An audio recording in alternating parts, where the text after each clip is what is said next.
Hello friends, मु सिद्धार्थ आपण मानक पई नहीं आसीछि एक सुंदर कहानी जार ना खुनीबधू। जदि कहानीटी आपण मानक पसंद आसे तो मो चैनल को सब्सक्राइब करंतु आउ लाइक कमेंट करी निजर मतामत रखंतु। तो चलंतु फ्रेंड्स सुनिबा एई सुंदर कहानी को। एबे रिक्शावालार कथा सुनिकी चेतन पूरा ही डरीगला आउ निजकु निजे कहिला, तो कौन से सतरे ही खुनीबधू थिला गोटे भूतुणी? जदि एसबु सत तो ताहेले से भूतुणी मो जीवन कौन पे नेलानी? ए रिक्शावाला पक्का गोटे पागल, किछि भी बकवास करी जाउछि। चेतन को निज भावना रे हजि जाइथिबार देखिकी रिक्शावाला कहिला, भाई जीवार कोठी अछि आपणको? कहा सहित देखा करबाको आसीछंती आपण? रिक्शावालार कथा सुनी चेतन निज फोन को देखिला आउ कहिला, भाई काल भैरव मंदिर। काल भैरव मंदिरर ना शुणिकी रिक्शावाला पुणी थरे ब्रेक मारिला आउ आश्चर्यर सहित कहिला, भांग खाइकी आसीछ कि भाई? प्रथमे कहिल कि भूतुणी सहित कथा हेकी आसीछ आउ एबे कहुछ कि काल भैरव मंदिर जीवार अछि।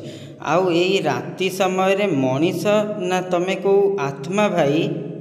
रिक्शावालार एमिति कथा उपरे एबे चेतन को भी खूब राग आसीगला आउ से रिक्शारू ओल्हेकी कहिला, बहुत कहिनेल तुमे, ए बकवास केते बेलरू एमिति अजथा कथा कहि चलीछ। तुमे रहिबाकू दिय, मु एबे मो निज बाटरे निजे ही चली जाउछि। चेतन मैप ऑन कला आउ मंदिर आड़को जीवाको लागिला।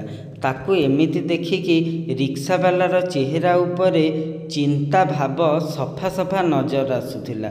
से निजको निजे चिंता करिकी कहिला, ए मनीष सहित किछि तो भूल अछि आउ जदि नाही तो एबे निश्चय हेबो। एपटे चेतन मैप रे देखुथिबा रास्ता को चली चली जाउथिला।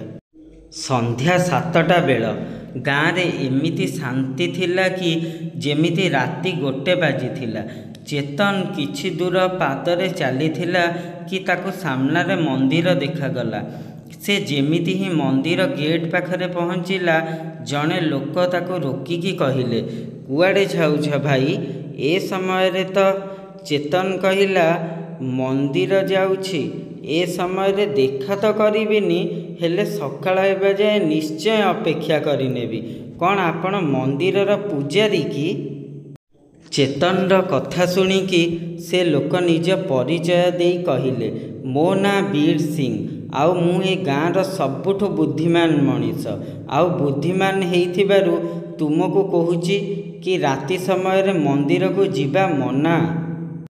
चेतन आगरू ही रिक्शावालार कथारे चिंतारे पड़ी जाइथिला आउ एबे वीर सिंहर कथा सुनिकी से चिल्लेइकी कहिला, एठी समस्ते पागल ना कौन?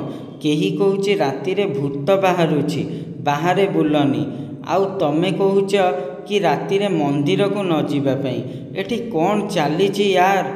मु किछि भी तो बुझी पारुनी।